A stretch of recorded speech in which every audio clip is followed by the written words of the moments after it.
सबको नमस्कार, जय श्री राम। और ये जो वीडियो है ये 11th क्लास के लिए है।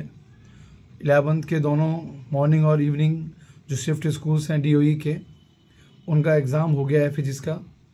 और बाकी बहुत से स्कूलों के एग्ज़ाम भी हो रहे हैं, बट दिल्ली गवर्नमेंट जो बनाती है एग्ज़ाम, जो उनका डीओई बनाता है, वो काफ़ी बच्चे एग्ज़ाम देते हैं। तो एक तरह का सीबीएसई बोर्ड है ये, मतलब मान के चलिए एक पेपर जिसको काफ़ी बच्चे दे रहे हैं, तो इसको हम इम्पोर्टेंस ज़्यादा देते हैं प्राइवेट स्कूल्स के मुकाबले, जहाँ बच्चे कम रहते हैं।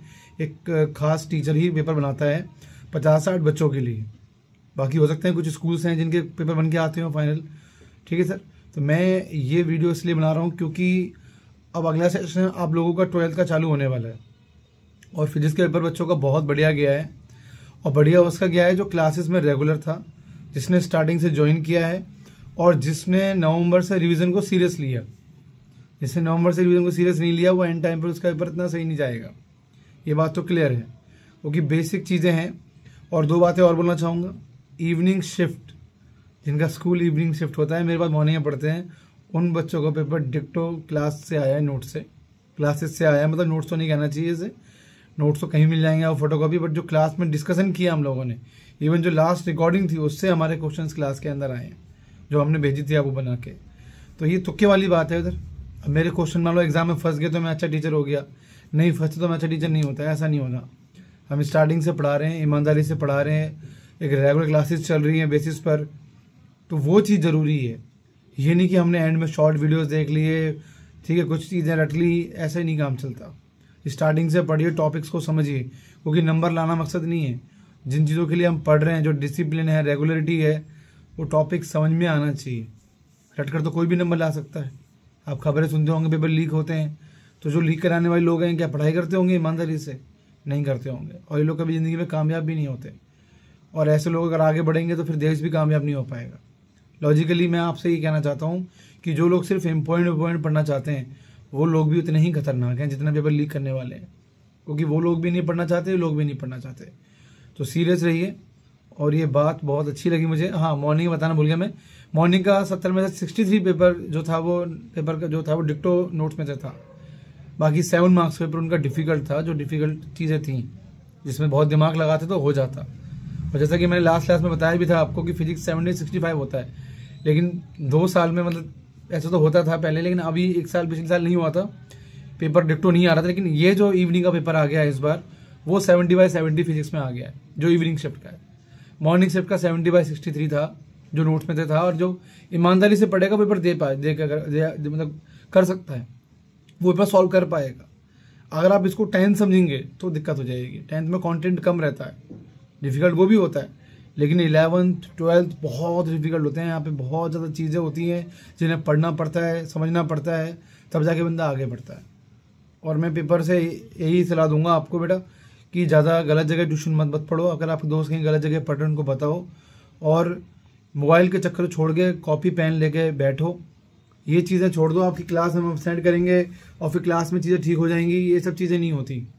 तो क्लासेस में रेगुलर रहना सीखिए, ताकि तुम रेगुलर रहो, टॉपिक्स को सीखो, समझो, तब जाके बात बनेगी। ऐसे बात नहीं बनेगी कि हम कभी भी आ जाएं, कभी भी क्लास मिस हो जाए, उसके बाद हम एग्जाम टाइम पर सोचेंगे कि हमारे पूरे मार्क्स आ जाएं, हम सोचेंगे कि यार जेईई नीट में हमारे सिलेक्शन हो जाए। ऐसा कभी नहीं होता। मोबाइल से लोग पढ़ते हैं लेकिन वो सीरियसनेस नहीं होती, या किसी गलत जगह ट्यूशन पढ़ते हैं, वहाँ मज़े मारते हैं, लेकिन वो सक्सेसफुल नहीं होते। तो ज़्यादा मैं किसी के बारे में कुछ नहीं बोलने वाला, कि बाकी अपने बारे में बोलने वाला हूँ कि हमने जो मेहनत करी फिजिक्स की, वो हमारी रंग लेके आई। बच्चों ने जो मेहनत करी, आप लोगों ने जो मेहनत करी, वो हमारे को उसका फल मिल गया। और अच्छा पेपर दोनों डीओई के आए। डिफ़िकल्ट फिजिक्स तो डिफ़िकल्ट होगी, वो तो बहुत डिफ़िकल्ट होनी है, लेकिन पेपर हम लोगों का जो हमने पढ़ा, क्लास में डिस्कस किया, दैट वाज 100% की हमारी मेहनत काम आ रही है। और बाकी पढ़ने वाले बच्चों ने अच्छा किया है। बाकी ये मत सोचिए कि भैया मेरे 95 आए थे 10th में। बेटा 11 12 अलग चीज़ है। यहाँ तुम जो सोचो कि 10th की तरह हो जाए चीज़ें, वैसी नहीं होती। 10th में भी टीचर बहुत मेहनत करते हैं, मैं ये नहीं कह रहा, बट कहीं ना कहीं 11th में बहुत ज़्यादा मेहनत लगती है। टॉपिक्स को समझना पड़ता है, सही टाइम पे कोचिंग को ज्वाइन करना पड़ता है, ऑफलाइन क्लासेस में आपको सही तरीके से पढ़ना पड़ेगा, तब जाके आपको सक्सेस हासिल होगी। तो बहुत बढ़िया, आगे केमिस्ट्री की मेहनत करिए और जल्दी ही क्लासेस 12th की चालू करेंगे, आप लोगों के साथ बात करेंगे। प्लीज़ बच्चों को जरूर इन्फॉर्म करिएगा, जो नए बच्चे आ सकते हैं, गलत जगह पढ़ेंगे, उनका भी फ्यूचर खराब होगा, वो आपको भी आगे जाके डिस्टर्ब करेंगे। तो प्लीज़ आप बच्चों को ज़रूर इन्फॉर्म करें। और जो बच्चे प्राइवेट स्कूल वाले हैं वो मेहनत करिए। आपके तो बहुत से लोगों के एग्ज़ाम हो ही चुके हैं और हम जल्दी ही चालू करेंगे। आप भी प्राइवेट स्कूल के जो बच्चे हैं उनको इन्फॉर्म करिए, क्योंकि 12th अब तो कॉमन बोर्ड रहेगा। 11th में बहुत सारे स्कूल्स होते हैं तो दिक्कतें आती हैं, किसी का एग्ज़ाम हो गया, किसी का एग्ज़ाम होगा, किसी का कुछ सिलेबस आ रहा है, किसी का कुछ आ रहा है। चलिए ठीक है, जो है हमारा काम समझाना था, टॉपिक को हमने समझा दिया, आपके जेई नीट CUT स्ट्रॉन्ग कर दिया। अब आगे भी चीज़ों पर ध्यान दीजिए और वो बढ़िया हम लोग करेंगे। तो उसके लिए बेस्ट ऑफ लक। जल्दी ही क्लासेस चालू होंगी।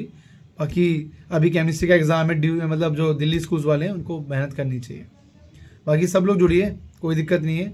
और बेसिक चीज़ें ये हैं, क्लास में रेगुलर रहना सीखे, क्योंकि एंड टाइम पर 3-4 दिन 2 दिन छुट्टी मिलती है, नोट्स कंप्लीट नहीं है, क्लास में रेगुलर नहीं रहे हो, मोबाइल पे जा रहे हो, क्या सीख लोगे बेटा? गलत जगह है ना, गलत चीज़ है ये। 5-6 हज़ार ऑफलाइन से कम दे रहे हो, लेकिन सरदर्द कितना लेके चल रहे हो?